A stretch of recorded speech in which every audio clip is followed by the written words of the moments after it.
마태복음 7장 19절부터 23절까지 함께 읽습니다.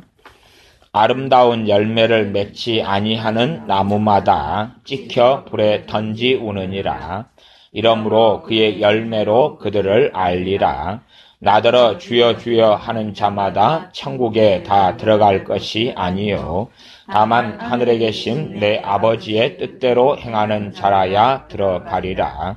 그날에 많은 사람이 나더러 이르되 주여 주여 우리가 주의 이름으로 선지자 노릇하며 주의 이름으로 귀신을 쫓아내며 주의 이름으로 많은 권능을 행치 아니하였나이까 하리니 그때에 내가 저희에게 밝히 말하되 내가 너희를 도무지 알지 못하니 불법을 행하는 자들아 내게서 떠나가라 하리라.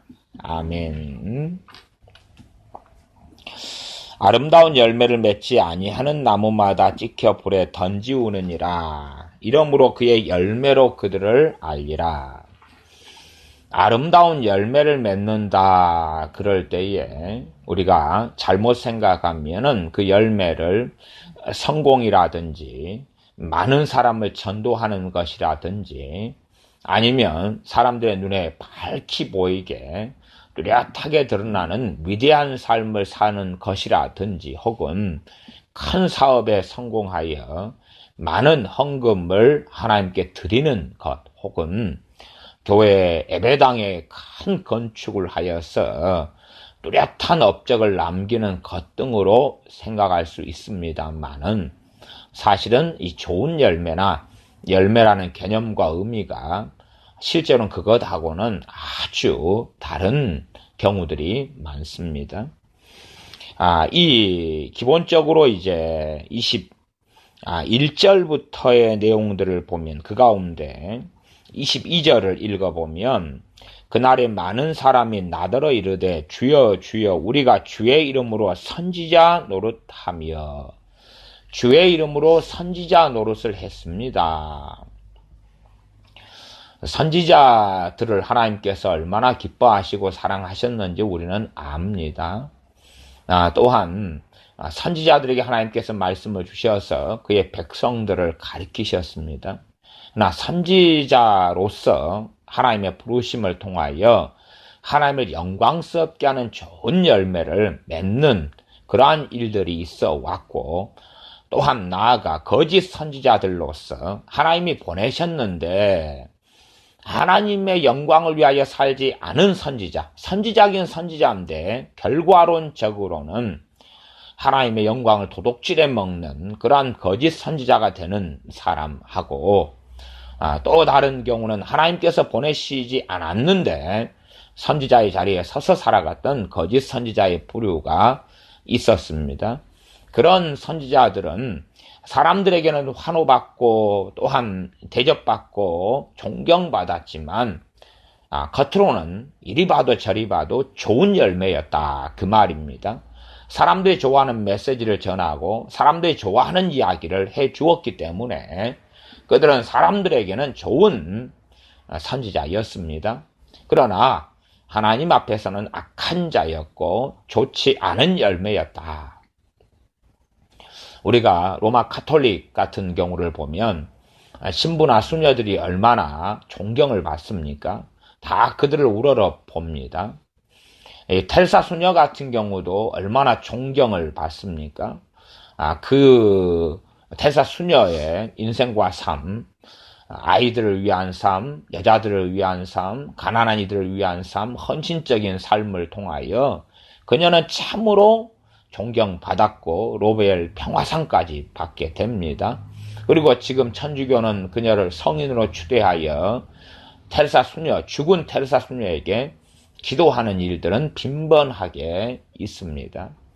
그러나 참으로 텔사 수녀의 인생과 삶, 그녀의 전기가 몇 년 전에 나와서 제가 그 전기들을 살펴보았는데 그녀는 항상 두려움과 절망 속에서 살아왔습니다. 과연 내가 하나님 앞에 설 수 있을 것인가? 나아가서 그녀는 종교다원주의를 가지고 있어서 불교 신자에게는 당신이 섬기는 부처에게 더 열심히 기도 생활해라. 이슬람 신자에게는 더 열심히 이슬람 사원에 방문하고 기도 시간을 지켜서 이슬람의 알라신에게 더 열심히 기도해라 하는 것이었지, 정말로 복음을 전하며 주 예수 그리스도의 진리의 복음, 생명의 복음에 의하여 산 사람이 데르사 수녀가 아니었습니다.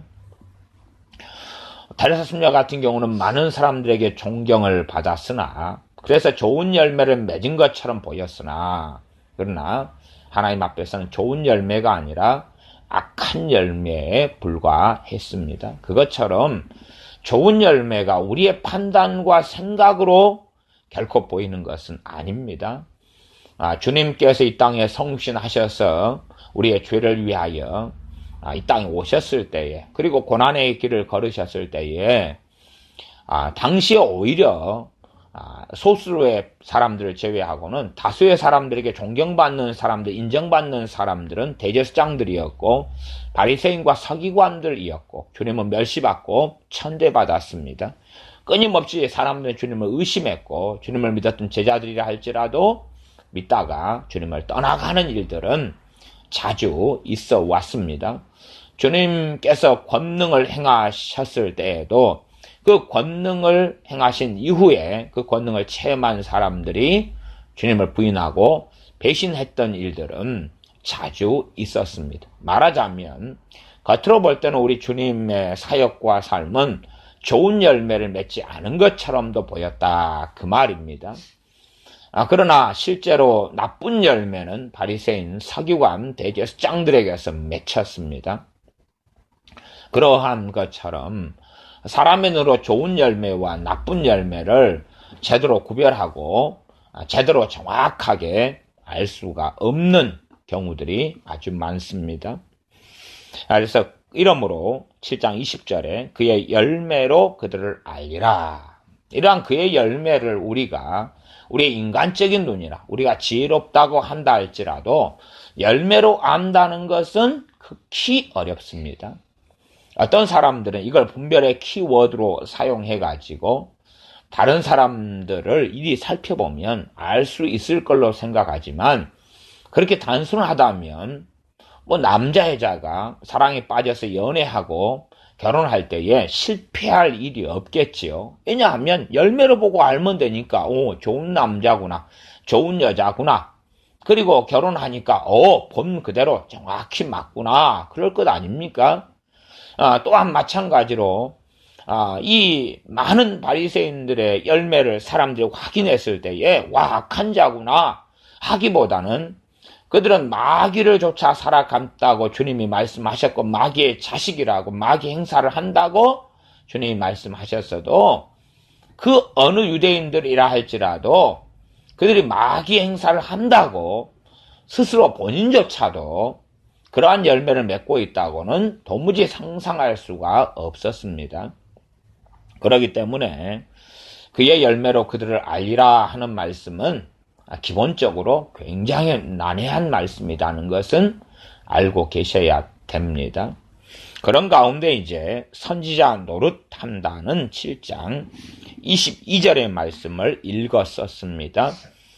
주여 주여 우리가 주의 이름으로 선지자 노릇하며 선지자 노릇을 한다. 선지자는 하나님의 뜻을 알려주는 사람입니다. 그러한 노릇을 한다는 것입니다. 이게 내가 소위 말하면 지금 시기에는 일반적으로는 상담, 또 상담 사역, 또 내가 먼저 믿은 사람으로 믿음이 연약한 사람들을 가르쳐 주는 것. 집사님, 권사님, 장로님, 이러한 일은 어떻게 해야 되겠습니까? 할 때에 이렇게 하시오 하고 조언하는 것도 선지자 노릇에 들어갑니다. 또 소위 말하면 좀 은사를 받았다, 그리고 나는 섰다, 나는 신령하다 하는 사람들이 행하는 많은 방식이 이 선지자 노릇이 됩니다. 과연 그 가운데 하나님께서 얼마나 인정하실 것이냐.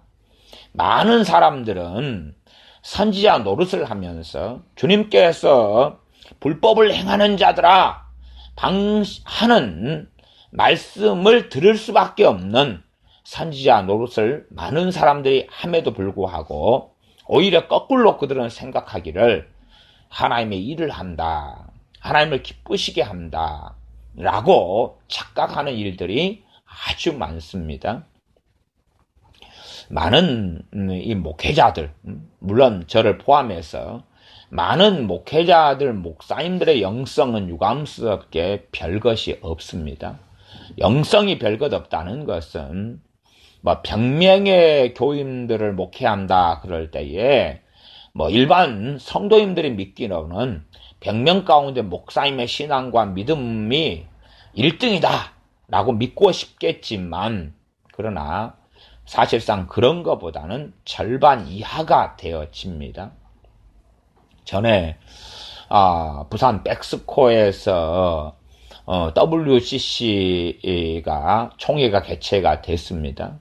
우리가 아시다시피 부산에는 고신대 같은 보수적인 신학교들이 있습니다. 그러면 고신 같은 경우의 교단은 WCC를 반대하는 교단이지요. 종교 다원주의, 종교 통합운동 반대하는데, 과연 그 WCC가 부산에서 개최됐을 때에 고신에 있는 고신대학교, 고신신학생들, 그 다음에 그 고신교회가 아주 강성한 곳이 부산 아닙니까? 고신교단의 목사님들, 또 고신대학교의 교수님들, 이런 분들이 적극적으로 동참해서 자기 나와바리니까, 자기 영역이니까 적극적으로 동참해서 싸웠느냐? 그럴 때에 뭐 고신에 있는 목사님들이나 일부 동참했다는 건 알지만, 제 기억상으로는 고신대학교에 WCC를 반대한다고 믿는 그런 보수적인 신학교 신학생들이나 그에 대한 교수님들은 참여하지 않은 걸로 알고 있습니다. 개인적으로는 몇 명 참여했을지 모르나 전체적으로는 그러지 않았다. 이유는 있습니다. 왜 그러냐 하면, 아무리 보수적인 신학교라 할지라도 그 안에 교수진들은 이미 대부분은 종교다원주의자로 변한 지가 오래됐기 때문에 그렇습니다. 신학교가 보수적이다, 교단이 보수적이다 해서 지금 현재의 신학교도 보수적인 것은 아닙니다. 거기에서 양산되어지는 목회자들이 목회를 하고 있죠. 또한 거기 신학교 교수님들도 누군가 믿는 사람의 대부분은 자식들입니다. 그러지 않습니까? 또한 신학생들도 누군가의 자식들 아닙니까? 1세대가 어디 얼마나 있겠습니까? 1세대가 20살짜리가 1세대가 있겠습니까? 23살이 1세대가 있겠습니까? 1세대는 지금은 젊은 애들 가운데 1세대는 찾아보려면 100에 하나 있습니다. 100에 하나. 다 10살짜리 교회 다니는 애들 가운데 1세대가 어디 있습니까? 자기가 스스로 예수님 믿고 영접하고 교회 예배당에 나오는 1세대가 10살짜리가 있습니까? 20살짜리 애 중에서 1세대가 어디 있습니까? 그런 것처럼 다 이제 2세대, 3세대 그 이상이 됩니다. 그러함에 목회자를 탓할 수만은 없는 이유는 그것은 우리 믿는 사람들의 열매이기 때문에 그렇습니다. 그의 열매로 그들을 알지라 말씀하신 대로 우리의 자녀는 우리의 신앙의 열매고, 지금의 교회는 우리 먼저 믿었던 사람들의 열매고, 지금의 목회자와 지금의 신학교는 우리가 믿는 바의 열매가 되어집니다. 선지자 노릇, 일반적인 선지자 노릇은 첫째는 이제 우리 목회자들이 하게 되어집니다. 목회자들이 하는데 과연 목회자들의 영성을 얼마나 믿을 수 있을 것인가? 가장 이 심각한 문제 중에 하나는 간단한 상담이지만, 상담의 대부분의 답은 꽤 간단합니다. 실제로 어떤 문제라도 답은 이렇게 던질 수가 있습니다. 조금 더 기도하십시오.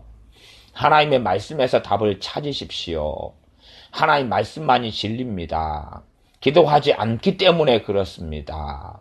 하나님 앞에 더 간절히 나아가십시오. 회개하십시오. 이렇게 하면 그 답을 사실상은 벗어날 수 있는 문제는 거의 없습니다. 거의 없어요. 왜?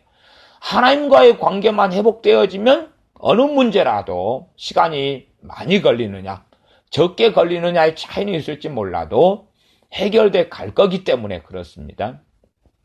그러나 기도와 말씀이 대부분의 정답이라 그래서 정말로 정답이 될 것이냐, 예를 들어서 어떤 수학 문제가 있다고 합시다. 수학 문제의 답이 0입니다. 0이에요. 수학 문제를 풀려면 공식도 필요하고 수학 문제를 푸는 과정이 필요합니다. 그걸 다 던져놓고 이 문제의 답은 0입니다 하면 결과는 답은 맞아요. 답은 맞는데 그 풀이 과정이 있고 그걸 들을 때만이, 그리고 그 풀이 과정을 제대로 풀어갈 때만이 그 수학 문제를 풀 수 있고 안다고 말하는 것입니다. 그런 면에서 대부분의 기도, 말씀으로 가는 건 그건 정답을 이야기한 것이에요. 그러나 문제는 풀이 과정이 없다는 사실이에요. 풀이 과정은 방정식에서도 답이 0이 나올 수도 있고 미분에서도 0이 나올 수 있고 나눗셈에서도 0이 나올 수 나눗셈 곱셈에서도 0이 나올 수 있고 뺄셈 덧셈에서도 0이 나올 수 있어요. 그런데 문제는 풀이 과정이 있어야 되고 풀이 과정에 따라서 나눗셈은 나눗셈대로 풀이 과정이 다르고 곱셈은 곱셈대로 뺄셈은 뺄셈대로 미적분은 미적분대로 방정식은 삼각함수는 그것대로 풀이 과정이 정확히 다를 수밖에 없습니다. 그런데 결론이 0이다 그래서 방정식이나 덧셈이나 뺄셈이나 미적분이나 다 똑같다. 그러면 이상한 것이 되지요. 이게 답은 같이 0이거나 같이 1이거나 같이 2분의 1이거나 같이 루트 2거나 그런 답이 나와도 풀이 과정이 없는 답이란 맞는 게 아니라 틀린 게 되고 맙니다. 유감스럽게 사람들은 또 일단은 목회자들은 정답표를 몇 개 가지고 있으면서 그냥 손쉽게 어떠한 상담을 듣게 될 때에 답을 제시해야 합니다. 간단하고 쉽지요. 그러나 어떤 사람이 인생과 삶은 그리 간단하고 쉬운 게 아니라 아주 복잡하다는 사실이에요. 그러면서 풀이 과정을 거쳐 가가지고 그래서 답이 나와 주어서 0입니다. 이러한 과정을 통해서 답이 2분의 1입니다. 라고 말해줘야지 됩니다. 그러면 비슷한 문제를 만나서 풀이 과정을 통하여 같은 걸 풀어갈 수 있을지라도 전에는 답이 0이었는데 지금은 답이 2분의 1이 될 수 있고 1이 될 수 있다는 사실이죠. 그러나 단순한 답을 제시했을 때에 과연 그게 맞겠느냐? 문제는 일단은 목회자들의 영성이 문제가 되어지죠. 목회자들이 과연 한 교회에서 가장 좋은 신앙과 믿음을 가질 수 있겠느냐는 것입니다. 가장 좋은 믿음, 가장 성령 충만한 사람, 가장 하나님을 아는 사람, 그런 사람이 된다고 첫째는 목회자 자신들이 생각합니다. 두 번째는 교인들이 생각합니다. 또한 목회자 자신의 개인의 내면을 볼 때는 나는 그렇게 믿음도 좋지 않고 문제가 많아 라고 스스로 깨닫고 있다 할지라도 목회하는 교인들 앞에서는 최고 믿음이 좋은 척, 최고 경건한 척, 최고 깨어있는 척 가장 하고 그런 식으로 보이려고 애를 쓸 수밖에 없는 현실적인 문제도 있습니다. 그것 때문에 위선이나 이중적인 것이 생기지 않을 수가 없게 되어지지요.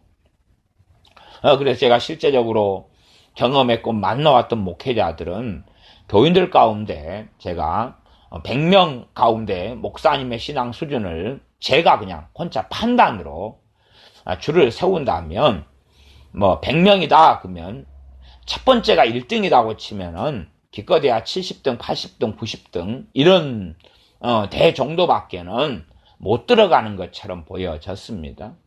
별로 그렇게 믿음도 좋지도 않고 주님을 사랑하지도 않고 예배드리고 예배를 인도할 때는 영성이 있고 말씀을 전파하고 하나님을 사랑하는 것처럼 보이지만 그러나 실제로 개인적으로 가까이에서 지내고 살다 보면 그런 것이 전혀 없이 세속적이고 인간적입니다.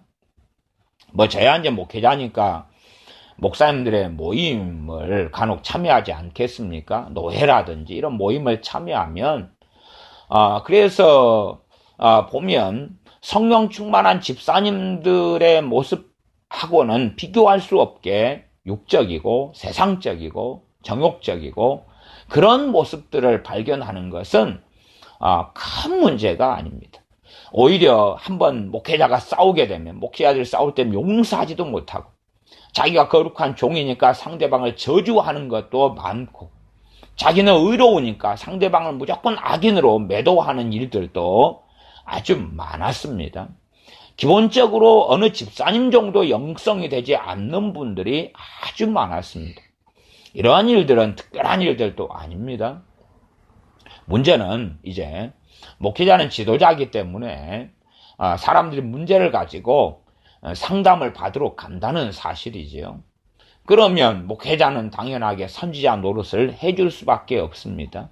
선지자 노릇을 요구받으니까 요구받는데 안 해줄 수가 없겠지요. 문제는 그것이 참으로 하나님께서 원하시는 바르고 좋은 열매를 맺고 구약의 선지자처럼 또한 신약의 사도들이나 참된 주의 종들처럼 그렇게 말씀에 입각하여서 행하면 좋겠지만 문제는 그렇게 서로 간에 되지 않는다는 사실입니다. 그래서 많은 경우 상담을 통해서 서로 간에 해악이 일어나게 되어집니다. 일반적으로 사람들이 상담을 하러 오면 저는 이 상담을 하는 은사를 제가 받은 사람이라도 저는 상담하는 것을 굉장히 실제로는 싫어합니다. 상담하는 것을 굉장히 싫어하는 이유가 있는데 그것은 5명이 상담을 원한다 그랬을 때에 한두 명 정도만 주님이 기뻐하시고 나머지 서너 명은 기뻐하시지 않습니다. 그러니 기뻐하시지 않는 사람들에 대하여 상담을 해야 되는 것이 상담을 요구할 때에 그러면 제가 까딱하면 선지자 노릇으로 제 자신이 빠질 수밖에 없는 함정이 있다 그 말이야. 함정이 있다. 왜 그러면 하나님은 모든 사람을 사랑하시고 자녀들을 사랑하시는데 5명 가운데 서너 명을 하나님이 기뻐하시지 않느냐? 그 이유는 상담을 통해서 첫째는 자신을 돌아보기보다는 자신은 별 문제가 없는데 자신이라는 사람 자체의 문제가 아니라 환경상의 문제라는 것입니다. 이게 상담을 받아서 환경, 문제, 어려움을 해결하기를 원하지 자기가 하나님 앞에 바르게 서는 데는 별로 관심이 없는 사람들이 비일비재하고 그래서 당신은 정답을 아니까 정답을 당신이 알 것처럼 나는 보이니까 정답을 이야기해 달라. 그러면은 그것을 만능 키와 열쇠로 사용하여서 그 문제를 풀고 해결하겠다. 그러한 마음들을 가진 사람이 아주 많습니다. 아주 많아서 아주 단순하고 쉬운 답을 구합니다. 자신이 너희가 무엇으로 심든지 그대로 거두리라. 가시와 원컨기로 인생이 20년을 뿌리고 심어 놓았다가 그것을 단 한 번의 상담을 통하여 해결할 수 있는 일로 생각하는 기대치를 품는 사람들도 많이 있습니다. 문제는 전혀 그것이 가당치 않은 요구고 기대치이기 때문에 그러한 잘못된 심령, 잘못된 마음, 잘못된 의도, 잘못된 뜻을 가지고 나오는 사람들을 하나님이 기뻐하시지 않는다는 이야기입니다. 자기가 원하는 기대치대로 하나님은 역사하실 수 없기 때문에 그럽니다. 그렇기 때문에 5명이 상담을 제게 요구했을 때에 기껏해 한두 명.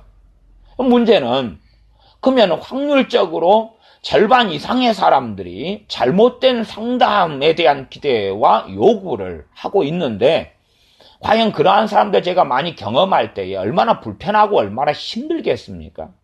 그들의 요구에 어떻게 따라줄 수가 있냐 그 말이에요. 그들을 어떻게 설득시킬 수가 있냐 그 말이에요. 설득이 안 되는 사람도 많습니다. 왜? 들을 마음, 들을 생각 자체가 없어요. 많은 사람은 자신은 문제가 없다. 그래서 실상은 상담을 요구하더라도 제가 침묵을 유지할 때도 많이 있습니다. 왜? 들을 귀 자체가 없기 때문에. 우리 주님께서 이 땅에 오셔서 말씀을 하시고 가르치셨을 때에도 들을 귀가 없는 사람이 너무나 많았거늘 주님하고는 비교할 수 없는 저 같은 사람이 조금 말씀을 가리킨다 해서 들을 귀 없는 사람이, 안 듣고자 하는 사람이 누가 듣겠느냐 하는 거겠죠. 어느 사람은 잘 가리키면 들을 가능성도 있고 안 들을 가능성도 있는 유동성이 있는 사람들이 있고, 어떤 사람은 항상 잘 들을 준비가 되어져 있어서 성령의 감동과 감화를 받고 깨달음을 얻을 수 있는 사람도 있고, 어떤 사람은 전혀 그럴 가능성이 별로 없는 부류의 사람들도 있습니다. 그래서 어느 때는 상담을 받아도 묵비권을 저도 행사합니다. 뭐 형사들이 그러지 않습니까? 당신은 묵비권을 행사할 수 있으며 변호사를 선임할 수 있으며 등등, 그런 것처럼 저도 입을 침묵하고 다물 때도 있고 그냥 웃고 가벼운 것처럼 저도 그 다음에 모르겠는데요, 저도 모르겠다, 그렇게 말해버립니다. 그렇게 해서 사실은 넘어갈 때가 많지. 그러지 그거에 대하여 제가 구구절절히 말한다 하면 실제로 그 사람을 더 강팍하게 만들어버리고 완악하게 만들어버리는 경우도 생겨납니다. 왜냐하면 그 사람은 인정할 수 없다는 거죠. 오히려 자신이 하나님 앞에 문제가 있고 어리석고 잘못했다는 인정할 수 없다는 것입니다. 또 성경에서는 책망하라 하는 말씀이 참 많이 나와 있습니다. 잘못됐고 그릇되어 있기 때문에 책망을 통하여서 바로 잡아야 됩니다. 그러나 과연 상담을 요구하는 사람들이 책망을 받을 준비를 하고 있겠습니까? 그 어떤 사람이 책망을 받기를 원하겠습니까? 더군다나 이기적이고 개인주의적인 사회이고 한 교회 안에 목회자와 교인으로 있다 할지라도 기분 나쁜 책망을 들으면 교회가 이거밖에 없냐, 딴 데로 가면 되지 할 마음의 준비는 얼마든지 하고 있습니다. 그러니 뭐 그런 것은 무서워하는 건 아니지만 구태여 만들지 않아도 될 문제를 만들 필요는 없지요. 하나님 앞에서 그가 더 엎드리고 시간을 더 인내함으로 가져서 하나님과의 문제를 해결하는 시간을 주는 것이 더 낫지, 괜히 받아들이지도 않을 책망을 해서 그래서 문제의 온상지가 되거나 그 안에도 불이 났는데 기름을 퍼부을 이유는 없다는 사실입니다. 책망을 달게 받는 사람들, 책망을 달게 받으라 하는 유형의 말씀들이 잠언부터 많이 나왔는데 사람들은 그러한 하나님의 말씀에 귀를 기울이지 않기 때문에, 그래서 자신의 문제를 가지고 나올 때에 사람들이 기대하는 것은 대부분 이런 것입니다. 인정받고 싶어 합니다. 그리고 괜찮아 이야기를 듣고 싶어 합니다. 당신은 큰 문제가 없다 이야기를 듣고 싶어 하고, 조금만 더 기다려라, 하나님께서 다 모든 문제를 해결해 주실 것이다, 당신은 지금 인고의 세월을 걸어왔으니까 조금 지나면 아주 달고 아름다운 열매를 맺게 될 것이다, 뭐 그런 화려한 애언부터 시작해서 그렇게 좋게 위로하는 말들을 듣고 합니다. 그러하고 단순하게 지시형의 상담을 받기를 원하기도 합니다. 지금 내가 직장생활이 어려운데 이것을 직장생활을 그만두고 싶은데 그만둬야 됩니까? 말아야 됩니까? 그러면 거기에서 정말 원하는 대답은 그런 거죠. 자기가 다니기 싫으니까, 인내하기 싫으니까 지금 그만두시오, 하나님께서 이것보다 몇 배로 더 좋은 일을 준비해 놓으셨소, 그런 이야기를 듣고 싶어 하는 거죠. 그러나 실제로는 가당치 않은 이야기고 거짓말일 수밖에 없는 일이 많습니다. 그러나 그 사람은 그걸 듣고 싶어 하는 거예요. 대부분 직장생활의 어려움 가지고 제게 상담하러 오는 사람들에게 10명이 그런 사람이 있다 그러면은 지금 그 일을 그만둬도 됩니다. 하는 사람은 한두 명입니다. 한두 명이고 10명 가운데 8명, 9명은 지금 그만두면 안 됩니다. 안 됩니다. 물론 지금 그만두면 됩니다, 안 됩니다는 답이 아니에요. 답이 아니고 그만두면 안 됩니다 하면서 그만두면 안 되는 가운데 당신께서 당신 회사에서, 직장에서, 일터에서 이러이러한 문제들을 해결해 가야 됩니다 하는 이야기를 이제 하게 되어집니다. 그러하지 단지 그냥 그만두면 되냐 안 되냐 그런 걸로는 해결점이 없습니다. 해결점이 없는데 그들은 단순하게 자기들이 원하고 싶은 내용을 듣고자 합니다. 구약시대도 선지자를 찾는 많은 사람들이 무엇을 듣고자 하냐면 자기들이 원하는 이야기를 듣고 싶어 선지자를 찾았습니다.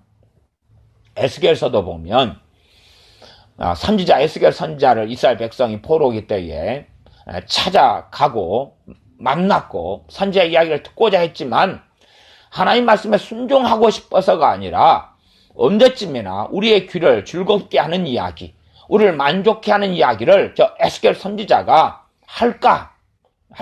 그래서 자신들의 마음에 들지 않는 이야기는 다 버려두고 팽개쳐버리고 자신들이 듣고자 하는 이야기만을 듣고 들으려고 했고 기다렸습니다. 그런 사람들에 대하여 하나님께서 에스겔 선지자에게 말씀하셨던 그러한 내용들을 에스겔서를 통해 우리는 확인할 수가 있습니다. 그래서 첫째는 이 상담이라는 명목 속에서 일이 진행되어져도 상담을 받고자 하는 사람들의 심령이 기본적인 마음의 가치관이나 전제나 생각이 문제는 대부분이 그러다 하는 이야기입니다. 옳지 않다는 이야기죠. 그러함에 바른 상담이 진행되기도 어렵고 더군다나 상담을 하는 목회자나 또한 소위 말하는 은사를 받았다 하는 또 믿음생활을 오래 했다 소위 경건하다 나는 섰다 하는 사람들의 영성을 제대로 인정할 수가 없는 그런 문제가 있습니다. 그래서 상담을 하면 할수록 더 심각한 문제 속에 얽매이고 들어가고 맙니다. 더군다나 하나님의 이름을 빙자해서 상담을 하게 될 때는 더 큰 위험을 초래하게 됩니다. 하나님께서 말씀하지 않았는데도 하나님 말씀했다. 성령님의 감동이 없고 자기 감동인데도 성령님께서 이렇게 감동 감화했다 하는 식으로 말하게 될 때에 문제는 결과가 좋으면 뭐 큰 문제가 없을지 몰라도 대부분은 결과가 좋을 수 자체가 없기 때문에 그 상담 받는 사람, 이 사람을 피상담자 혹은 내담자라 그러는데 이 사람들로 하여금 하나님을 원망하고 그리고 하나님에 대해 분노할 빌미를 주게 됩니다. 왜냐하면 상담받은 내용들을 했더니 더 비참해지고 더 고통스러워지고 더 어긋나고 잘못된 길로 자기 인생이 펼쳐지는 걸 경험한 다음에 그런 다음에 더 비참한 열매와 결과를 얻게 되어지지요.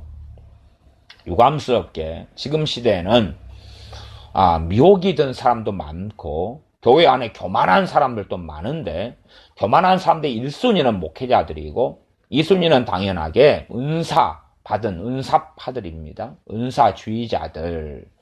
소위 말하면 꿈을 꾼다, 계시를 받는다, 애언을 한다, 무엇을 본다, 듣는다, 하나님의 음성을 듣는다, 이런 사람들 가운데 소수는 바르고 옳지만 다수는 바르고 옳지 않습니다. 왜냐하면 성령 은사는 그의 경건성이나 그의 영적 성숙도하고 전혀 같이 가지 않기 때문에 그렇습니다. 주님과 가까운 사람이 은사 받는 것은 당연한 일인데 거꾸로 은사를 받는 것이 주님과 가까운 것의 열매나 증거가 아니기 때문에 그렇습니다. 그렇다면 초신자들은 은사를 못 받아야 되겠지요. 그러나 은사는 믿는 사람은 누구든지 받는 것이 은사이기 때문에. 근데 문제는 은사를 받은 사람들은 자신이 위대한 사람인 양, 대단한 사람인 양, 대단한 믿음이 있는 양, 하나님 앞에서 벌거벗은 모습으로 서기보다는 그것을 자신의 의로 만들고 외투로 만들어서 그럴싸한 사람으로 착각하면서 난 된 사람이다. 그렇게 착각하기를 좋아합니다. 교회 직분도 마찬가지입니다. 목사라는 직분, 안수 받았다는 직분, 안수 집사, 또 장로, 권사, 전도사 하는 이러한 직분들을 통해서 직분을 받지 않은 사람들에게 비교하고, 그렇다면 난 너보다 이 직분을 통해서 된 사람이다, 나는 너를 가르칠 수가 있고 나는 너보다 믿음이 좋은 사람이다 하고 자꾸만 자기를 포장하기를 좋아합니다. 포장하기를 좋아하고 존경받기를 좋아하고 인정받기를 좋아합니다. 바리새인들이 문안받기를 좋아했지 않습니까? 그것처럼 어떤 직분을 가지게 되면 문안받기를 좋아합니다. 이런 것들이 교회 안에 많이 생기게 되면 교회는 병들어가고 심각한 어리석음과 악함과 타락으로 달려가게 되어집니다. 상담에 대하여 가장 심각한 문제는 상담의 전제가 잘못된 문제가 가장 심각한 문제입니다. 상담의 무용성, 상담이 필요 없다. 그럼 무용성은 아닙니다. 무용성이 아니라는 것은 상담하는 은사를 성령님께서는 주시기 때문에 그렇습니다. 로마서 말씀에 권위하는 자는 권위하는 일로 하는, 권위하는 자가 상담자입니다. 상담자. 상담하는 은사를 가진 사람이지요. 그러니 상담의 필요성은 반드시 있습니다. 문제는 부르심받지 않은 사람들이 행하는 것이 가장 심각한 문제고, 두 번째는 헛된 기대감 속에서, 잘못된 전제 속에서 행하는 것입니다. 우리가 병원이 얼마나 필요합니까? 병원이 필요합니다. 그래서 우리가 치아가 상하고 손상되면 병원을 통해서 치아를 치료하고 고치고 새로 또 임플란트 같은 걸 해 넣기도 합니다. 얼마나 필요합니까? 이건 다 하나님께 주신 선물입니다. 그런 것처럼 상담하는 기관들이나 또한 정신과나 정신과 병원 등도 필요합니다. 이것은 우리의 유익을 위하여 필요한 것입니다. 그러지 무용론은 절대 아닙니다. 문제는 이제 이러한 일반적인 상담이나 정신적인 문제하고 신앙하고 섞어버리는 문제가 되어지고, 더 나아가서는 복음을, 기독교 상담이라는 명목 속에서 복음을 대체해버리고 없애버리는 심각한 문제가 됩니다. 그래서 기독교 상담 같은 경우, 특별히 일반 상담은 그런 경우가 있기도 하고 없기도 합니다. 대부분 생각해 보시면 일반 상담 같은 경우는, 대부분의 일반 상담은 위기 상담입니다. 위기 상담이라는 것은 갱년기 상담이나 혹은 산후 우울증이나 정신분열이나 정신적인 문제, 우울증, 편집증 이런 것을 통한 그때 위기를 돕고 넘기기 위한 상담이 많습니다. 이혼 후에 받은 정신적인 고통과 문제, 또한 성폭력으로 인한 사태, 또 알코올 중독, 마약 중독, 약물 중독, 본드 흡입, 또한 비형 청소년, 이런 건 대부분은 위기 상담이에요. 위기 상담. 그처럼 나누면 뭐 부부 상담이나 자녀 상담, 청소년 상담, 노인 상담, 또 호스피스 같은 것은 암 등을 통하여서 죽어가는 사람들을 위해서 하는 임종 상담, 하는 위기 상담들이 일반적인 상담이나 세상 상담의 중심이 됩니다. 그러니 사실상은 필요할 때들이 많습니다. 문제는 이제 그것은 잠깐의 임시 방편에 불과하지만 필요하지요. 우리가 감기가 걸리고 독감에 걸려서 병원의 도움이나 약의 도움을 받는 것은 필요하지 않습니까? 그러나 감기약이 우리를 하나님 앞에 세우지는 못한다. 그 말입니다. 그까지는 우리가 다 알고 있어요. 그러지 않습니까? 우리가 감기약을 복용하고 예방주사를 맞는데 우리가 믿음이 좋아져 버리고 성령 충만해져 버리고 그런 일은 없잖아요. 그런 것처럼 정신적인 어떤 상담을 일반적으로 받는 것이 우리를 하나님 앞에 세우지를 못한다는 것은 상식적으로 알아야 되는 것입니다. 문제는 그래서 기독교 상담이 문제가 됩니다.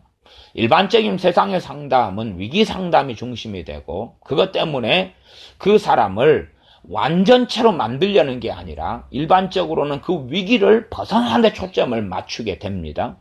그러나 이제 기독교 상담으로 넘어오게 되면 기독교 상담에서는 그 사람을 초인으로 만들려는 경향을 가집니다. 말하자면 내적 치유다 그러면 내적 치유를 통해서 그 사람을 완전한 존재, 내가 상처가 200개가 있다 그러면 200개에 대한 상처 치유를 나는 하게 되면 나는 이제 퍼펙트한 사람, 완전 예수님과 방불한 사람, 나는 이제 문제가 없는 사람, 그런 사람이 되는 것을 추구하는 것입니다.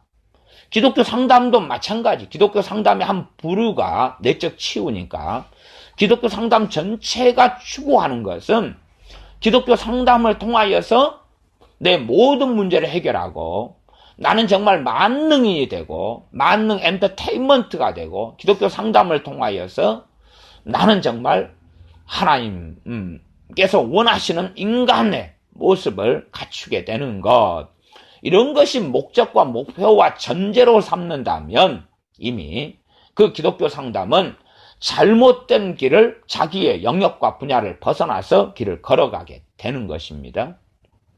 저는 신학 서적도 좀 읽었고 상담 서적은 신학 서적보다 더 많이 읽었습니다.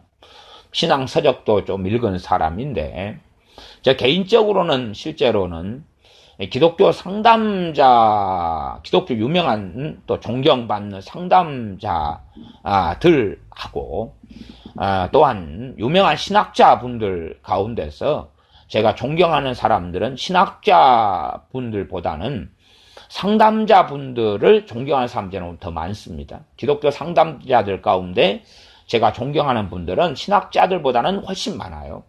그만큼 정말 존경할 만한 이 기독교 상담가들은 실제로는 제가 볼 때는 신학자들보다 말씀이 더 깊이가 있고 균형을 이루고 있고 정확히 말씀을 잘 알고 있어요. 그런 분들이 종종 있는 것을 저는 많이 여러 차례 경험했습니다. 그러나 대부분의 기독교 상담자들은 얼토당토 않은 전제나 생각을 가지고 상담을 하고 있고 그러한 길을 걸어가면서 피상적인 수박 거달기적인 상담을 하는 경우가 아주 많았습니다. 그러면 기독교 상담이라 할 때에 과연 전제가 무엇인가 하는 것을 꼭 살펴보아야 됩니다. 과연 기독교 상담을 통해서 무엇을 이루려고 하는가? 무엇을 이루려고 하는가? 대부분의 기독교 상담은 하나님 말씀이 목적지가 아니라 이 하나님 말씀을 도구와 수단으로 삼아서 이용하는 경우가 대부분 많습니다. 이 사람의 문제, 우리가 속상한 일이 벌어졌다. 누구하고 원한 관계가 벌어졌다. 또한 큰 이런 깊은 슬픔이 있다. 이럴 때에 일반적인 상담은 자치하고라도 기독교 상담으로 와도 일반적인 상담하고 큰 차이가 없는 문제가 벌어지는데 그것은 깊은 슬픔이나 아픔이 있다 그럴 때에 그것을 죄의 문제로 보지 않고 상처의 문제로 봅니다. 상처는 우리가 다치고 하면은 앞가짐기를 바르고 때로는 꿰매고 치료를 하고 수술을 하는 것처럼 그 사람의 문제라기보다는 상처의 문제로 보죠. 그리고 그걸 싸매면 때가 되면 치료된다고 생각합니다. 그러나 정말로 하나님 말씀으로 돌아올 때에 사람의 어떤 속상함이나 깊은 슬픔의 문제가 과연 그 사람은 전혀 문제가 없고 단지 그 사람이 데일밴드 정도 바르고 수술 정도 하는 문제일 것이냐, 아니면 깊은 슬픔을 가지고 살아왔는데 그것이 본질적으로 하나님 말씀의 근거에서 무슨 문제가 될 것이냐를 살펴봐야 되지요. 무슨 문제일 것이냐. 믿는 사람은 내가 세상 끝날까지 주님께서 너희와 항상 함께 있으리라 말씀하셨어요. 주님이 임마누엘 하시는 주님께서 나와 함께 하시는데 그 사람은 예수님 믿는다는 사람인데 깊은 슬픔을 가지고 20년을 살았다. 그러면 과연 무슨 문제가 있느냐 하는 것이, 과연 무슨 문제가 있느냐. 세상 상담은 진리를 알지 못하고 하나님 말씀을 알지 못하기 때문에 말씀이 그의 근원과 뿌리와 모든 것의 규범임을 알지 못하고 그러기 때문에 안 되셨군요. 슬픈 세월을 살았군요. 위로하면서, 그러면서 그 사람을 살피고 따독거리고 하는 길을 걸을 수 있겠습니다. 그러나 정말로 기독교 상담으로 넘어와서는 그러한 것의 본질적인 문제를 하나님 말씀을 통하여 파헤쳐가야 한다는 사실이지요. 그러함에 깊은 슬픔을 가진 사람이 과연 내가 세상 끝날까지 너와 항상 함께 있으리라 하는 주님의 말씀을 믿은 것이냐, 믿었느냐, 아니면 불신앙했느냐, 믿지 않았느냐 하는 문제는 근원적으로 다루어져야 할 것입니다.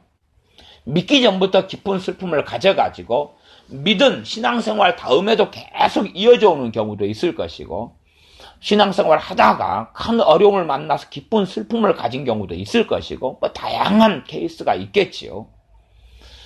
그러나 근원적인 것은 그 사람이 하나님과 함께하며 하나님을 의뢰하며 성령 충만하게 살아왔다면 그 어떤 큰 고통보다 큰 배신과 상처를 당한 이런 사람들이 하나님의 사람들이고, 이러한 사람들 가운데 요셉이나 다윗이나 하는 많은 하나님의 사람들이 그러한 것을 오히려 진주가 모래를 품으면서 이것을 조개가 모래를 품으면서 진주로 만들어내는 것처럼, 또 탄소가 이 땅속 깊은 곳에서 어마어마한 압력을 받으면서 결국 다이아몬드를 만들어내는 것처럼 그렇게 하나님의 사람은 만들어낸다는 사실이죠.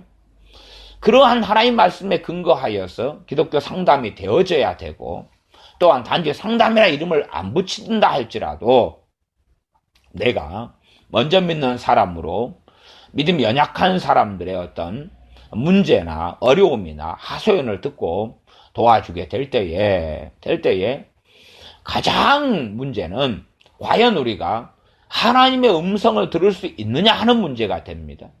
하나님께서 그러한 문제에 대하여 지혜를 주시는 걸 받을 수 있느냐는 문제입니다. 유감스럽게 대부분의 믿는 사람들은 자기의 지혜와 지식으로 행합니다. 자신의 경험과 지식과 지혜로 행하면서 자신의 경험을 정말로 과도하게 믿습니다. 그러니 제가 어떠한 크리스찬들을 볼 때에 그 사람들의 경험이 많아질수록, 경험도 알량한 몇 가지 안 되는 경험인데 경험과 체험이 많아질수록 정말로 교만해지는 것을 봅니다. 자기의 이 몇 가지 경험을 가지고 그것만을 가지고 모든 것을 풀어가는 것입니다. 그 몇 가지 경험을 가지고 자기가 조금의 경험을 했어. 예를 들어서 내가 배를 탔다. 배를 탔으면은 배에서 내린 다음에 내가 멀미가 좀 나더라. 이런 조금의 경험을 한 다음에 배 타는 이야기만 나오면 그 이야기를 끄집어내는 것입니다. 그러면 배를 얼마나 탔냐 이야기하면 평생 3번 그러는 것이. 무슨 배를 탔는데 수학여행 갈 때 제주도 가고 보트 5만 원 주고 한번 타고 유람선 한번 타고 그런 거 다다. 그러면서 자기가 배 타는 경험에 모든 걸 경험한 것처럼 그 정도 이야기하려면 배 한 5년 탔다. 24시간 밤낮 없이 배 탄 것이 그래도 막 석 달 열흘은 됐다.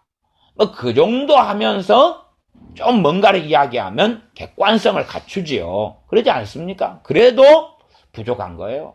그래도. 그런데 이 경험을 조금 하게 되면 이 믿는 사람들은 굉장히 교만해지는 부류의 사람들이 있습니다. 그냥 아무것도 모르는 멍충이로 뻘충이로 남으면 그러면 열등감에 젖어가지고 막 있다가 그러면 그래도 문제는 안 일으켜요. 자기만 문제가 되니까. 그러나 조금의 뭔가를 경험을 하면 이제 안단이 박사가 되고 교만하게 되어져서, 그래서 무슨 이야기만 나오면 자기 경험을 막 주저리 이야기하면서 그게 상담이랍시고, 이게 문제는 선지자 노릇이 된다는 사실이에요. 심지어는 주님께서 뭐라고 말씀하시면 이런 사람들 대하여 불법을 행하는 자들아 나를 떠나가라. 내가 너를 도무지 알지 못한다 그러는 거예요. 어리석은 사람들은 누가 질문만 하려 그러면, 뭔만 말을 꺼내려 그러면, 혹은 꺼내면 그들의 이야기를 다 끝까지 듣기도 전에 자기는 이미 답을 준비하고 있어요. 그리고 그 사람 이야기가 끝나기만을 기다리고 있어요. 왜? 다 들을 필요도 없이 자기는 답을 가지고 있기 때문에 그래요.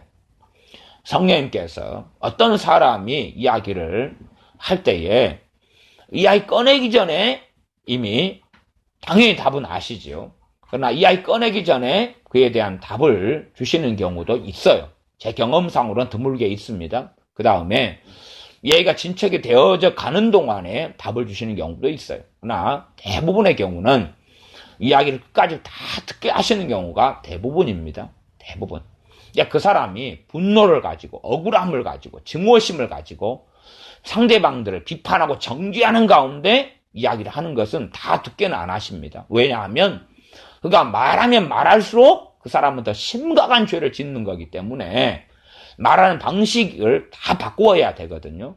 그러니 그 사람은 말하면서 자기는 의로워지고 자기에게 가해자라고 생각했던 사람들 악인으로 모으는데, 그런 대화의 방식은 하나님 앞에서 은혜를 받을 수도 없고 긍휼을 얻을 수도 없고 도움을 받을 수도 없고, 그런 사람 편에 서서 대화를 하는 상담자가 있다면 하나님의 진노 속에 함께 도매금으로 넘어갈 수밖에 없습니다. 그래서 그런 식의 말은 스톱을 시켜야 되는 것이 하나님의 사람이라면 바른 이야기입니다.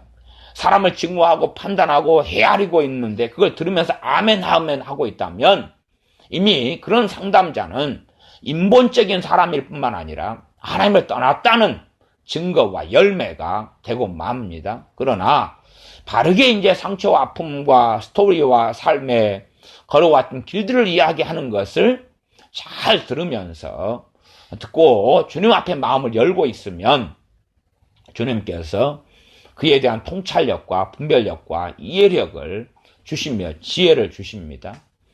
그러니 하나님 앞에서 내 가지고 있는 경험들이 아무리 많다 그래도 어떤 사람의 어려운 문제에 대한 소위 말하면 상담을 했을 때, 접하게 되었을 때에 내 가지고 있는 경험들을 전부 다 내려놓아야 됩니다. 다 비워내야 됩니다. 내가 경험했던 걸 다 비워내야 돼. 예를 들어 우리가 신앙생활 하는 가운데 작정기도를 한 100번 했다고 칩시다. 작정기도에 대한 어마어마한 경험이 있겠지요. 노하우가 있겠지요. 어떤 사람이 인자 믿는 사람으로 집사님, 권사님, 목사님, 내가 작정기도를 하려고 그러는데 언제 하면 되고 며칠이나 하면 되고 몇 날이나 하면 되고 어떤 방법으로 하는 게 좋을까요? 물어요. 물으면 자기가 뭐 어마어마한 작정기도의 경험이 있기 때문에 그래요? 요건 이렇다고 조언을 충분히 해줄 수 있겠습니다. 그것이 잘못된 길을 걸어가는 선지자 노릇이 되어집니다. 내가 했던 경험들을 다 비워놓고 내려놔야 돼. 왜? 사람은 천인천생 만인만색이에요. 내가 작정기도 했을 때에 내 상황과 처지가 틀리고 내 믿음과 그 사람 믿음이 틀리고 내 믿음의 수준, 믿음의 분량과 저 사람의 믿음의 분량과 수준이 틀리고 저 사람의 성격과 내 성격이 틀리고 저 사람의 인격과 내 인격이 틀리고 저 사람의 부르심과 내 부르심이 틀리고 저 사람의 환경과 여건과 내 환경과 여건이 다 틀려요. 그런데 어떻게 내 경험을 참조할 수 있으나 그러나 그에 대한 정답표나 그에 대해서 도움이 된다고 이야기하지만 정말 도움이 될런지는 미지수가 됩니다.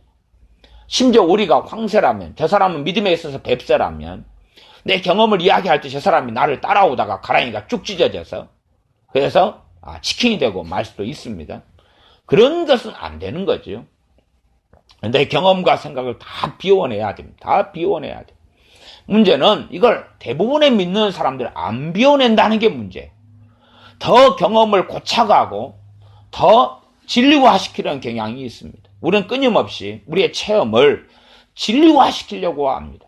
우리의 체험을. 그래서 하나님 말씀보다 높은 자리에 우리의 체험을 둡니다. 이건 무서운 일입니다.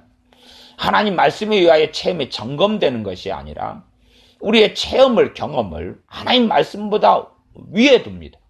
물론 우리가 보수적인 신앙이다, 하나님 말씀만이 최고다 주장은 말은 그렇게 하지만 실제로 많은 체험을 한 사람들은 그렇게 머릿속과 이성과 신학은 그렇게 가지고 있으나 하나님 말씀을 드러내고 말씀 중심의 삶보다는 유감스럽게 말씀은 도구로 이용하면서 자신의 체험 중심적인 삶을 사는 것입니다.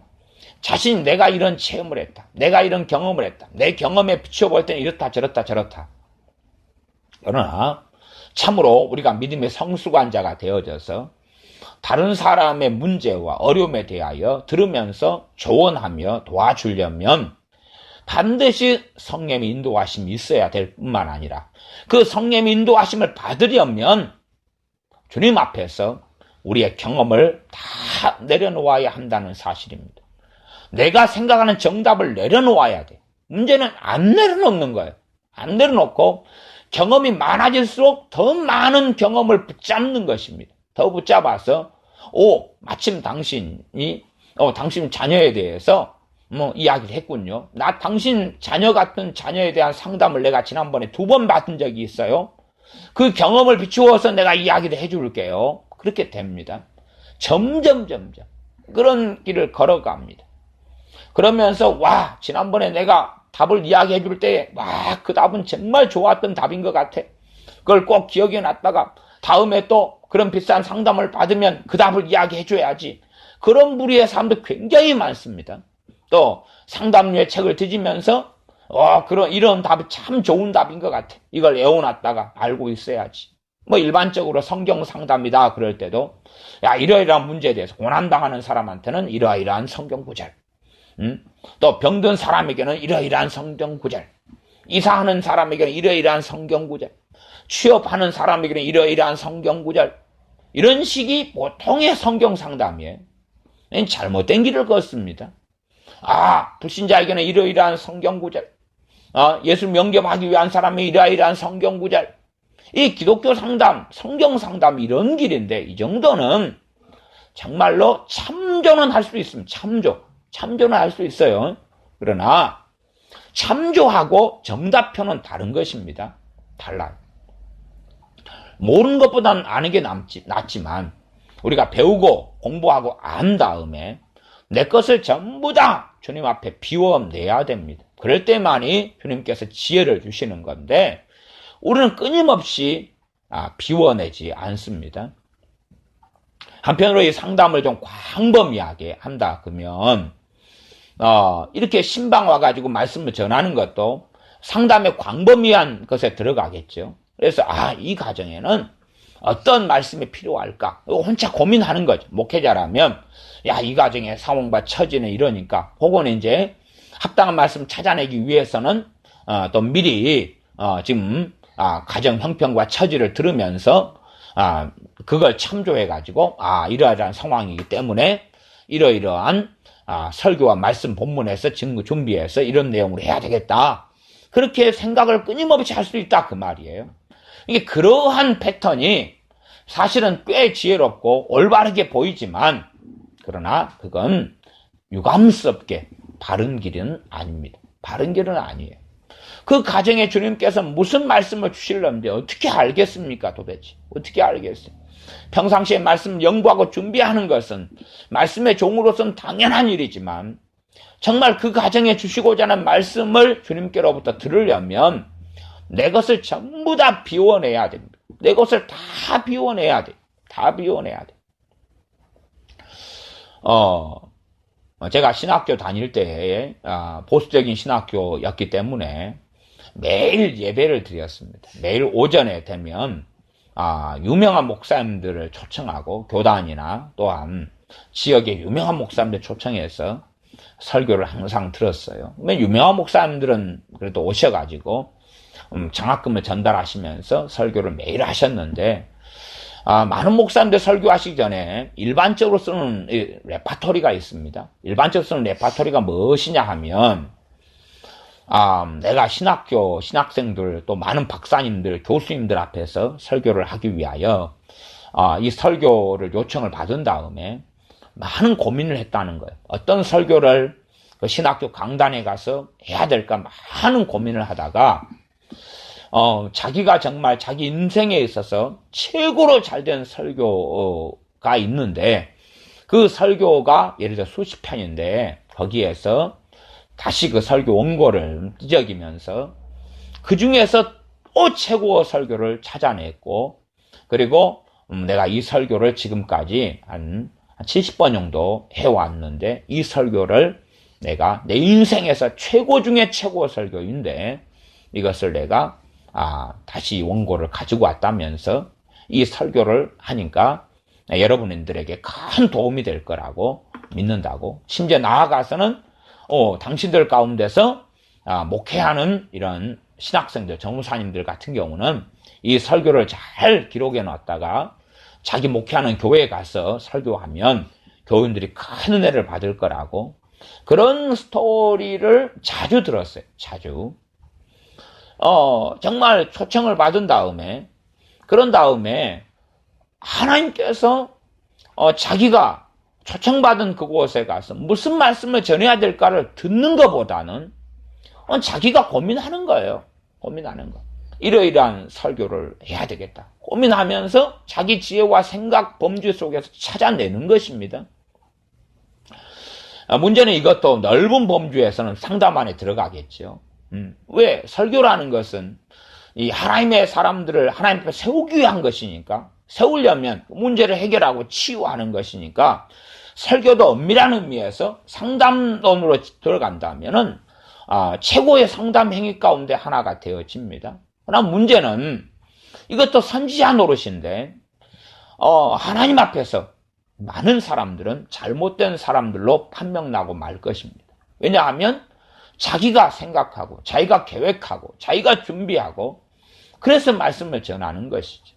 말씀은 가능한 대로 잘 준비해야 됩니다. 준비해야 되지만, 준비하는 노력과 수고는 설교 전에도 필요하고 후에도 필요한데, 그러나 그 메시지와 말씀은 주님께로부터 와야 된다는 사실이에요.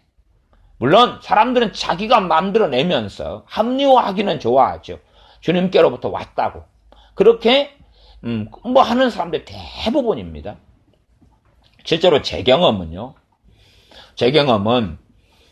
정말로 인간적인 설교를 하는 사람들일수록 그 말씀이 주님께로부터 왔다고 더 많은 강조를 하는 것을 저는 많이 경험했습니다.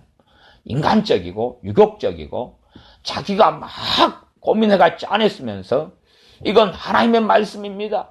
이건 하나님께로부터 주어지는 여러분에게 주시는 하나님의 말씀입니다. 막 이런 멘트나 이런 말들을 사용하는 것은 그런 목회자들은 많이 만났습니다. 제가 볼 때는 상당한 착각 속에 살아가는 건데, 문제는 그 양반들은 착각이라고 생각하지 않는다는 거죠. 이런 방식으로서 우리는 이 땅을 살면서 우리가 먼저 된 믿음의 사람이라면 이제 초신자나 이자 믿는 사람들에게 우리 입장에서는 그들을 가르치고 권면하고 세우고 이끌어가야 될 그러한 부르심은 당연히 있지요. 목회자들은 성도님들에 대하여서 하나님 말씀을 가르치고 하나님 앞에 세워나가야 될 부르심이 있고, 먼저 믿는 우리들은 교회 안에서나 또한 단지 우리 교회만을 떠나서 우리 사회나 또한 이웃 속에서 믿는 사람들과의 관계가 주님 앞에서는 하나의 교회이기 때문에 우주적인 단일 교회인 거죠. 참된 하나님의 백성들은 천국에서 하나의 교회만이 있을 것이니까요. 그러하면 네 교회 내 교회 없이 하나 되어서 직장에서나 또한 이웃에서나 살아가야 하니, 이웃 가운데 믿음이 연약한 자들 우리가 말씀으로 세워주는 건 당연한 것입니다. 그러나 그럴 때에 우리는 우리만의 정답편을 가지고 있으면 안 된다는 사실이죠. 편은 익을수록 머리를 숙이는 그러한 지혜처럼, 참으로 어떤 경험을 하면 할수록 그 경험이 얼마나 미비하고 미약하고 별 볼 일 없고 아무것도 아니라는 것을 알고 있어야 합니다. 우리가 방언기도를 한 30년 하고 왔다 해도 내가 방언기도 30년 한 경험은 단지 그냥 나 한 사람의 경험일 뿐이에요. 예수 믿는 사람이 1억 명이 된다, 7억 명이 된다, 10억 명이 된다면 그들 가운데 나 한 사람의 경험으로 30년일 뿐인데 어떻게 객관화가 될 수 있고 어떻게 그것이 진리가 될 수 있겠어요? 우리가 방언을 30년 했다 그러면은 난 방언에 대해서 알 만큼 안다. 얼마나 착각하기 쉽냐 그 말이에요. 자녀를 한 5명 낳아서 키운 사람은 자기가 자녀를 5명 낳아 키우면서 자녀 교육에 대해서 뭐 제대로 알지도 못하면서 스스로 착각을 합니다. 나는 애들을 낳아서 키웠으니까 나는 자녀를 잘 키울 줄 안다고 착각하는 일들은 아주 많이 있습니다. 자녀 교육에 대해서 서로 간에 믿는 사람들이나 부모들은 이야기를 나눕니다만은 그 가운데 사실은 가치 있는 이야기가 얼마나 있겠느냐는 겁니다. 그러함에 단지 이러한 선지자 노릇이라는 것이 하나님의 이름을 빙자하여서 예언을 하거나 목회자의 자리에 서가지고 하나님께서 원치 않는 그러한 이단적인 사설만을 가리키는 것에 해당되는 이야기가 아닙니다. 그런 이야기가 아니라 정말로 광범위한 이야기가 됩니다. 광범위한 이야기. 그래서 우리가 이러한 선지자 노릇 가운데 들어서는 결코 안 됩니다. 선지자 노릇 가운데 내 것을 비워놓는 가운데 내 편견, 내 고정관념, 내 생각 이게 강렬한 가운데 항상 내딛고 내 이야기, 내 견해를 이야기할 준비가 되어 있어서는 안 됩니다. 그러나 우리는 습성적으로 어떤 것에 대한 답을 가지고 있어요. 답을 가지고 있어서 질문만 들으면 습관적으로 그 답이 튀어나오는 거예요. 말을 끝까지 듣기도 전에. 저도 예전에 이런 경험들이 참 많이 있었습니다. 그래서 제가 상담을 초년생이었을 때에 질문을 받을 때 되면 판단이 빨라가지고 이미 언제 저 사람 말 끝나나 그러고 기다리고 있어요. 답을 제가 가지고 있으니까. 저는 그렇게 한참을 살았어요. 제가 항상 준비가 돼 있어요. 이야기만 딱 꺼내면 심지어 얼굴만 보면 답을 가지고 있어요. 이 답은 다 상당히 성경적일지 몰라도 주님하고는 상관없는 답이었어요. 저는 이거 좀 빨리 좀 끝내지 근다고 제가 멈추시오 스톱 그런 담량까지는 안 되고 그런 깜냥도 안 될 때가 많았고요. 그래서 말 끝나기를 이제나 저제나 기다리는 거예요. 그 사람 말은 1시간을 이야기한다 그러면 이미 5분 딱 듣고 저는 판단을 해버리는 거예요. 이제 그 다음에 답이 이거야. 근데 55분을 기다리려면 얼마나 힘들어요. 얼마나 힘들어요. 이게 그 55분 동안의 이야기는 듣지도 않아요. 흘려들어요. 그러면서 그냥 기다리는 거예요. 빨리 좀 끝나지. 나 지금 진작 답 준비됐구만. 왜 이리 말을 길게 하셔? 그래 저는 그렇게 해서 몇 년을 살았어요. 그러니 제가 알지요. 참 사람들이 나같이 사는구나. 나같이 사람들이 살고 있구나. 나도 그렇게 살면서 나는 굉장히 옳음도 생각하고 지혜로움도 생각하고 지금 당신 55분 이야기 더 이상 할 필요 없는데 5분 이야기 듣고 난 답이 와버렸어. 물론 그런 것도 하나님이 지혜 줬다고 저는 또 생각을 했다 그 말이에요. 그러나 얼마나 그것이 잘못된 선지자 노릇 가운데 살았던 것인지를 정말 내 것을 비워놓고 또 비우고 또 비우면서 주님께서 주시는 지혜를 받고 그러한 권위의 은사를 받고 난 다음에야 조금씩 그것도 알아가게 되었습니다. 은사가 온다고 만능이 되는 게 아니에요. 은사가 온다고 해탈의 경기에 이르는 게 아닙니다. 아무 상관없어요. 그것하고는. 은사가 와도 성령 인도하심을 받아서 그 은사가 바르게 쓰이고 사용되고 발현되는 것은 우리가 얼마나 깨어있으며 주님께 의탁하며 주님을 신뢰하며 주님께 맡겨드리고 내어드리느냐에 따라서 좌지우지 되는 것이지 은사만 오면 그냥 끝난다 하는 것은 그 은사병이라 그래요. 은사병, 은사만능주의. 그러나 결코 우리가 성령 은사를 받아도 은사는 성령님께서 이끌어 가시고 발현시키시는 거지 우리가 마음대로 갖다가 끌어 쓸 수 있는 것이 아니라는 것은 꼭 당연하게 알고 있어야 됩니다. 그래서 우리 자신이 이렇게 편견과 독선으로 무장하면서 교만으로 무장하면서 손쉽게 정답들을 가지고 있어요. 이렇게 당신은 하면 돼. 이렇게 하면 돼. 이런 것이 사람을 세우지 못하는 거죠. 실상은 우리의 대부분의 잔소리들이 아마 그런 것 같아요. 잔소리들이. 우리의 자녀에게 하는 잔소리도 한편으로 상담 아닙니까? 행동을 보면서 뭔가를 가르치는 거예요. 가르치는데 그냥 우리는 안다니 박사가 돼가지고 그것을 통해서 답을 스스로 안다고 생각하고 이야기를 하지요.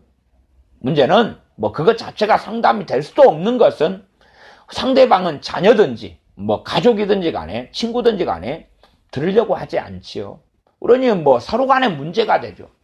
들으려고 하지 않는 사람에게 이야기하는 것도 문제고, 그 다음에 그 이야기하는 것이 주님께로부터 오는 것이라기보다는 자기 지혜에서 오는 것이, 그러하면 주님 앞에서 열매를 맺을 수도 없고 상대방에게서 열매를 맺을 수도 없는 그러한 이중적인 잘못된 문제와 길로 들어서게 되어집니다. 들을 게 없는 사람에게는 성령께서는 말씀하시지 않는 것이 대부분입니다. 뭘로는 말씀하시냐 그러면 로고스의 말씀, 66권은 명백하게 말씀되어져서 성경으로 이렇게 기록되어져 있습니다. 나아가서 공적인 설교나 공적인 가르침을 통해서는 말씀하게 하셔도 개인적으로는 들을 게 없는 사람들에게는 말씀하시는 경우는 거의 없습니다. 거의 없어요. 왜냐하면 개인적으로 이야기할 때는 더 큰 책임이 있고, 그리고 사람들은 대부분 더 악해지거나 완악해져 갑니다. 들을 게 없는 사람은 공적인 말씀과 가르침을 받아도 내 이야기가 아니야 라고 하고 있는데, 개인적으로 당신 이야기야 했을 때에 그 사람들은 훨씬 더 완악해지고 광팍해지며 악해져 갑니다. 그리고 심지어는 그 개인적으로 이야기한 사람에 대하여 공격하고 이간질하고 또한 비난하고 비판하고 하는 경우는 아주 자주 일어나는 일이기 때문에 그런 일을 스스로 도끼로 발등 찍기라고 그럽니다. 그러한 성령의 역사하심은 거의 없습니다. 거의 없습니다. 거의 없는 것을 자기가 볼 때 정답표라 해서 사람들에게 이야기하지만, 그리고 실제로 그게 정답이 될런지 몰라도 성령님께서 인도하시지 않는 것은 죄 짓는 길이고 자기가 주인 되어서 살아가는 삶의 길입니다. 그러니 잠언 말씀에는 또한 야고보서 말씀도 그렇고 너희가 듣기는 속히 하고 말하기는 더디하라 말씀했어요. 그러나 듣기는 늦게 하고 안 들으려고 그러고 또한 늦게 듣고 자기 말하는 것에 바빠서 말이 준비되어 있는 사람들은 얼마나 죄를 많이 짓게 되며 말의 실수가 얼마나 많게 되느냐. 입의 주인이 자기인 경우에는 인생의 주인이 주님이 되실 수가 없습니다. 이게 선지자 노릇이에요. 말을 빨리 하는 사람들, 재빨리 말하고 듣기를 늦게 듣고 말하기를 더디하는 사람들이 바른 사람들인데, 그러한 훈련의 길, 그러한 경건의 훈련 속에 들어가기보다는 말하기는 빨리 하면서 듣기는 제대로 안 듣는 사람의 길을 걷는 것은, 그런 것을 주님하고는 다른 길을 걷는 사람들입니다. 그러므로 우리가 이러한 선지자 노릇을 정말로 주의하고 조심해야 됩니다. 이 선지자 노릇의 무서운 것은 마태복음 7장 22절에 보면 그날에 많은 사람이 나더러 이르되 주여 주여 우리가 주의 이름으로 선지자 노릇하며, 문제는 주님의 이름으로 한다는 사실이에요. 주님의 이름으로. 성령님이 이렇게 감동하셨다. 또한 하나님 말씀을 빙자하가지고 말씀을 사용해서 이야기하는 것도 주의 이름으로 하는 거죠. 그러면서 사람들에게 잘못 적용을 시켜가는 것입니다. 책망이 필요한 사람에게 위로의 말씀을 주거나 위로가 필요한 사람에게 책망의 말씀을 주거나, 그러면 말씀은 옳지만은 잘못된 것이죠. 그러한 길을 걸어가면서 나는 올바른 길을 걸어갔다고 착각할 수가 얼마든지 있습니다. 이러한 것이 우리의 사람과의 만남이나 또한 목회자가 말씀을 전하는 것이나 목회자가 상담하는 것이나, 먼저 우리가 믿었다는 사람들이 안다니 박사가 돼가지고 스스로 선줄로 생각하고 교만하여서 나는 모든 것을 안다, 나한테 물어라, 나는 답을 안다. 그래서 이 기독교 카페들 같은 경우도 참 무서운 게 상담 게시판 이런 거예요. 또한 사람들이 뭘 물어요. 뭘 물으면 이 벌떼처럼 날라들어가지고 안다니 박사들이 출연합니다. 그러면서 그에 대한 답변을 막 제시해요. 답을 제시해요. 아니, 얼마나 갈수록 교만해져 가는지 몰라요. 상담 게시판 같은 데 보면 질문이나 답변을 보면 가관이 하는 게 너무나 많습니다. 이렇게 절대적이게 쉽게 저렇게 답변할 수 없는 경우에 무수히 많은 사람들이 답을 달아요. 자기 경험, 자기 생각에 따라서. 유감스럽게도 이게 선지자 노릇하는 것이면서도 자기는 정말로 상대방을 사랑하고 있고 돕고 있다고 착각하는 것입니다. 절대 저런 식의 답변을 해서는 안 되는 것이, 답변이 10개라면 8, 9개, 제 입장에서는 어떤 상담 게시판에 올라온 것에 대한 질문에 대한 답변이 8, 9개가 틀렸는데, 근데 다 맞다고 확신하는 가운데 하는 것입니다. 그러니 참 묻는 사람도 첫째는 제가 볼 때는 바보 같다. 왜냐하면 묻는 사람이 어디에 누구한테 물어야 될지를 분별하지 못하는 가운데 아무한테나 묻고, 그리고 아무나 스승으로 삼으려고 그래요. 그것은 우리의 자녀가, 꼬맹이 자녀가 길 지나가는 유괴범이, 얘야 니 이쁘게 생겼는데 아저씨 따라가자, 맛있는 거 사줄게, 과자 사줄게, 그렇게 해서 자녀가 끌려가는 것하고 똑같은 것 아니에요. 도대체 자기가 물어가지고 그래서 이제 어떠한 답을 자기가 받아들이겠느냐, 자기를 과신하는 것 같아요.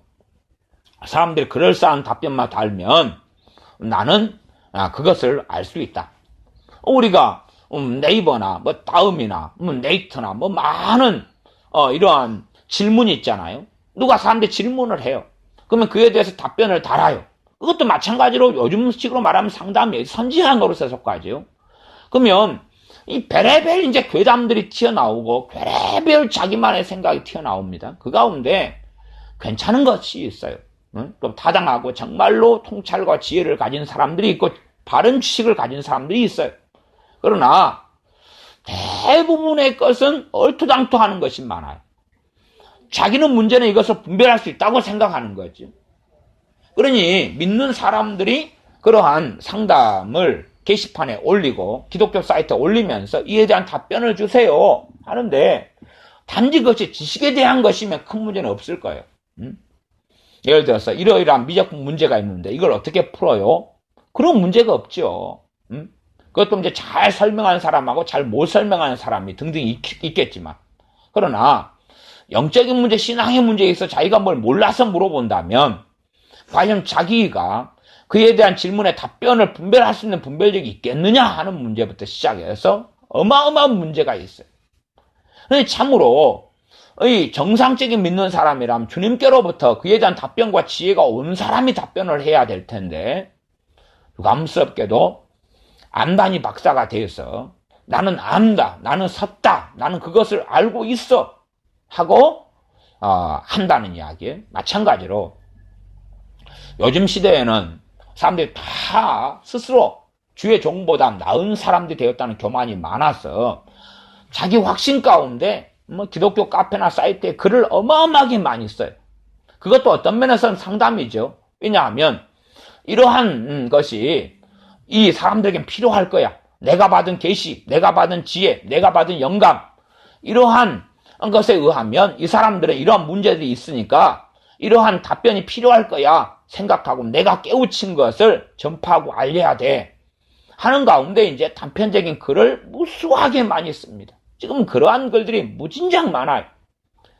제가 볼 때는 굉장히 판단적이고 정제적이고 비판적이고 잘못된 글들인데도 그 글을 누가 쓴 다음에 제가 기독교 카페에 회원으로 가입되는 기독교 카페만 해도 한 10여 개는 되니까, 뭐 그전에는 한 20, 30개 되다가 많이 이제 정리해가지고 10여 개, 그래도 건전한 것들, 괜찮은 것들 나름대로 남겨놨다고 하는 게 10여 개인데, 그런데도 그런 데에서 글들을 다룰 때 자유 게시판 같은 데서 자유롭게 막 글을 막 쓰고, 그에 대해서 그 글을 읽어볼 때 타당성이 별로 없고 문제가 심각한 글들인데도 거기에 사람들 댓글을 다는 걸 볼 때 아멘, 너무 은혜스럽습니다, 너무 감동적입니다, 너무 좋은 글이에요 하는 것들이 우두두 달려요.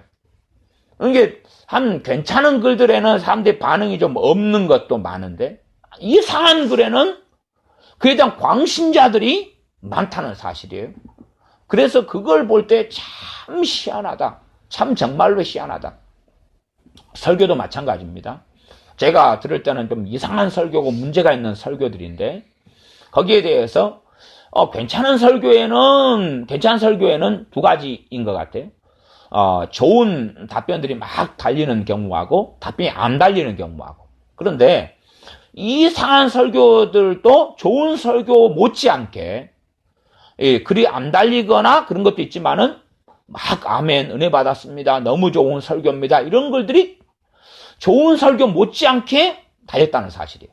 사실은 안 좋은 설교에 대하여 사람들이 왜 글을 답니까? 자기 마음에 감동되기 때문에 그렇죠. 자기는 옳다고 생각하기 때문에 그렇죠. 그 다음에 이제 거기에 은혜 받은 사람들이 안 좋은 설교에 은혜 받는 것도 이상하지만 감동받고 뭘 깨달은 사람들이 글을 쓰기 시작합니다.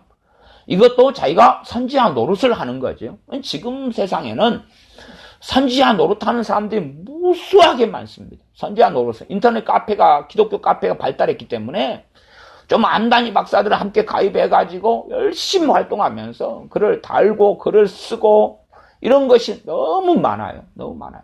이게 심각한 문제가 되죠. 차라리 그냥 과거에 하나님의 사람들이 썼던 글들, 뭐 스펄전 목사님이나 검증된 사람들, A.W. 토저나 이런 분들이 썼던 글들이야 좀 건강하게 갖다 인용하고 쓸 수 있겠지만 요즘에는 정말로 이 위험하고 이 틀린 글들이 너무나 많아요. 근데 겉으로 볼 때는 맞는 것처럼 보이고 그럴싸하게 보이고 대단한 깨달음이 있는 것처럼 보이고 이러한 안다니 박사들, 그러한 선다고 생각했던 사람들 무수하게 많아서 자기의 위치를 지위를 떠난 이러한 원수 마귀 사단처럼 자기의 지위를 떠나서 그래서 자기는 위대한 종이 된 것처럼 위대한 사역을 하는 것처럼 그렇게 글들을 쓰고 양산해내고 만들어내고 전파하는 일들이 얼마나 많은지 모릅니다. 이게 선지자 노릇인데 이러한 것도 넓은 의미에 보면 상담이죠. 상담. 상대방 내가 너희들에게 답을 주겠다. 선지자 노릇입니다. 선지자 노릇. 참된 기독교 상담이 선지자 노릇인데 이 선지자 노릇을 구약 시대의 참된 선지자들처럼 바르게 할 것이냐. 그러나 바른 선지자 노릇을 했던 사람들은 그 시대적으로 대부분의 사람들에게 왕따를 당했거나 핍박을 받았거나 모욕을 당했습니다. 왜냐하면 듣기 싫은 이야기를 해야 되거든요. 흉한 일만 예언했던 선지자처럼 그 사람들이 환호하고 좋아할 만한 이야기가 아니라 하나님 말씀을 통해서 희한하고 이상하고 동글납작한 것이 아니라 회개를 정하고 책망하고 바로잡고 하는 말씀들을 증거했기 때문에 환영할 만한 메시지와 이야기가 아니었죠. 그러니 사람들은 환영하지 않고 좋아하지 않았다는 사실이에요. 그러나 요즘에 선지자 노릇하는 사람들은 주님께로부터 오는 메시지보다는 자기가 생각하는 것들을 증거하면서 인정받고 칭찬받고 와 당신 똑똑하네 뭔가를 많이 알고 있네 하는 이야기를 듣기를 좋아합니다. 또한 성님 은사들 가운데 애언은사 같은 걸 받으면 더 선지자 노릇하기를 얼마나 좋아하는지 모릅니다. 내가 너 길과 인생과 삶을 지도해 주마. 내게 애언 받아봐라. 그러면 애언을 통해서 너의 길을 지도해 주마 하는 식으로 무수하게 많이 애언 은사를 조금 쥐꼬리만큼 받아서 선지자 노릇 해가는 무수한 사람들을 보고 만납니다. 그러하면 우리가 참으로 내 것을 비워내면서 우리가 때로는 누구를 도와줘야 되고 상담을 해야 될 일도 있고 가르쳐야 될 일도 있습니다. 그러나 정말로 우리가 얼마나 무지한지 내 경험도 다 내려놓고 내가 말씀을 깨달은 것도 내려놓고 비워놓은 가운데 내가 주님 의존적인 자리에서 주님께서 주신 지혜를 통해서 천인 천생 만인 만색인 사람들을 돕고 섬기는 그러한 바른 상담자가 돼야 됩니다. 목회자라 할지라도 마찬가지입니다. 자기가 했던 것들을 다 비워내고 내어놓고 난 다음에 주님께서 주신 지혜와 지식을 통하여서 섬기고 사랑할 때에 불법을 행하는 자들아 나를 떠나가라 하는 주님의 엄중한 책망을 받지 않을 것입니다. 기도하겠습니다. 아버지 하나님, 우리가 잘못된 자리에서 안다니 박사, 지혜로운 사람, 스스로 선 사람, 똑똑한 사람, 뭔가를 아는 사람의 자리에서 선지자 노릇하고 살아왔던 어리석음을 고백하며 회개해야 합니다. 듣기는 속히 하라 하는데 듣지도 않고 조금을 들은 상태에서 이미 답을 가지고 있어서 언제 내가 답할 때인가 라고 찾으면서 말하기에 급했던 삶을 우리가 살아오며 또한 우리식의 판단을 통하여 무수하게 어떤 것에는 어떤 정답을 가지고 있는 어리석은 사람들이 되어져 왔습니다. 이러한 길을 벗어나서 참으로 내 것을 비워내는 가운데 주님께서 주시는 지혜와 지각을 통해서 다른 사람을 섬기고 도우며 말하며 듣기는 속히 하고 말하기는 더디하는 우리가 되게 하여 주시옵소서. 예수님의 이름으로 기도하옵나이다. 아멘.